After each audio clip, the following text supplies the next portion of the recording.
আসসালামু আলাইকুম। B.S.S একাডেমির পক্ষ থেকে সবাইকে স্বাগতম।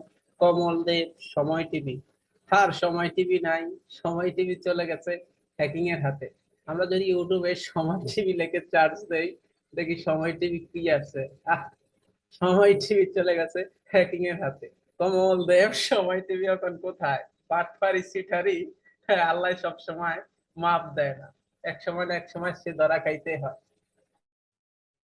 এই কমল দেবের একটি প্রতিবেদনে, যেটা আমরা জানতাম না সেটা জানছি হলো এই একজন সুনামধন্য সাংবাদিক ইলিয়াস হোসেন ভাইয়ের কাছে, যে ভাই পুরো দেশটাকে নাড়িয়ে তুলছেন কিছুদিন আগে। তো আমরা সেই বিষয়টা সবাই অবগত আছি, সবাই জানি কম বেশ। তো আজকে তার একটা প্রমাণ পাইলাম যে সত্যের কখনো মৃত্যু নেই, সত্য এক সময় না এক সময় প্রকাশ পায়। আর যেটা হলো এই যে 17 মিলিয়ন সাবস্ক্রাইবারের একটা চ্যানেল হ্যাকিং হয়ে গেছে।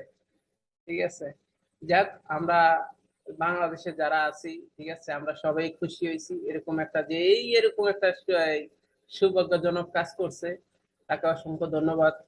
ঠিক আছে, তো আমরা আমরা প্রতিবাদ জানাবো নাকি খুশি হব, কি করব বুঝতে পারছি না। যাক, যে ভাইটা করছে এটা এটা দেখা যায় উনি বাইরের একজন লোক।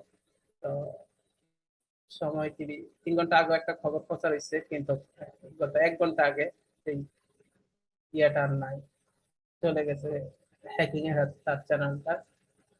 তো